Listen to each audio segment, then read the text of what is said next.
గురుగారు వినాయక చవితి రోజున గణపతిని ప్రత్యేకంగా దూర్వాయుగ్మం సమర్పయామి అంటూ పూజిస్తాం కదా. ఈ పూజ యొక్క ప్రత్యేకత ఏమిటి?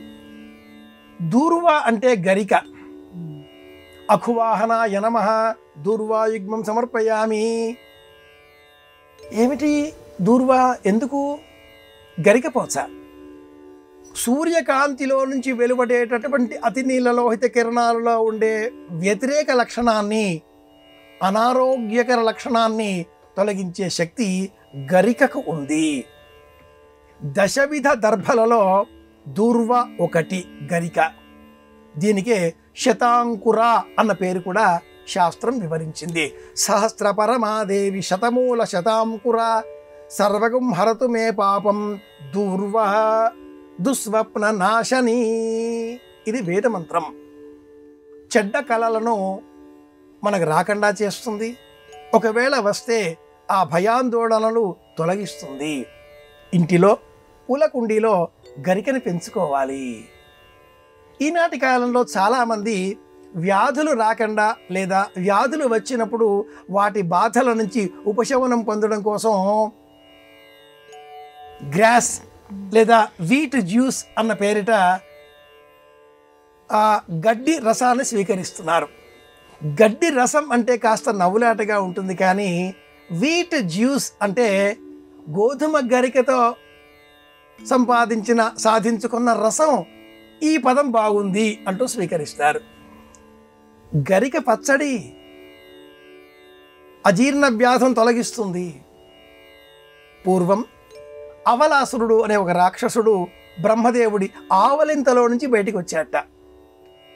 అలా కూడా వస్తారా? పురాణ కథలు ఇలాగూ ఉంటాయి. ఆ రాక్షసుడు ఆవలాసురుడు. అందుకే ఆవలింత వచ్చిన వాళ్ళు ఆవలించే సమయంలో నోటికి చేయి అడ్డు పెట్టుకోవాలి అంటూ ఉంటారు. బ్యాక్టీరియా ప్రవేశిస్తుంది ఇతరులకు. అలా రాకుండా చేయి అడ్డు పెట్టుకుని ఆవలించాలి. వస్త్రం పెట్టుకోవాలి అడ్డుగా.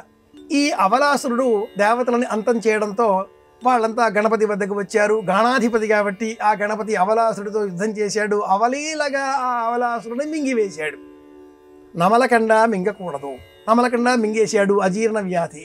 ఏం చేస్తే ఈ అవలాసుడు జీర్ణమవుతాడా అని ఆలోచించిన గణపతి దేవతలకు, మీరంతా నా మీద గడ్డి వేయండి, గరికతో నన్ను ముంచేయండి అన్నాడు.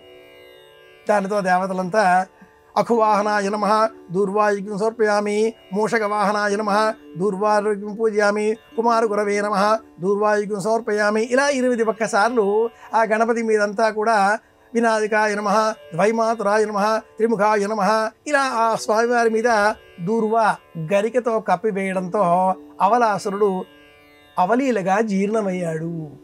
గణేశ పురాణంలో ఈ కథ అద్భుతంగా మనకు వివరింపబడి ఉంటుంది. దూర్వ పాపములను తొలగించేటటువంటి శక్తి కలది. వైజ్ఞానికంగా సూర్యకాంతి ద్వారా వచ్చేటటువంటి అతి నీలలోహిత కిరణాలతో ఏర్పడే చర్మ వ్యాధులను తొలగిస్తుంది. కనుక ఈ రోజున దూర్వ గరిక మనమే తెంపాలి, మన చేతులతో సేకరించాలి, గణపతికి మనమే అర్పించాలి. ప్రకృతిని, పర్యావరణాన్ని కాపాడుకోవడం అనేటటువంటి సందేశం ఈ వ్రతంలో ఉంది. అందులో గరిక మరింత ప్రధానమైనది. అంత గరిక పోచ అలా వేస్తే మైళ్ళకి మైళ్ళు అలా వ్యాపిస్తూనే ఉంటుంది. గరిక గడ్డి పాదధూళి సోకకపోతే సంతానం, కుటుంబం, వంశాభివృద్ధి ఇలాగే పెరగాలి. తామర తంపరగా శతాంకుర. అందుకే గణపతికి దూర్వ యుగ్మం సమర్పించాలి.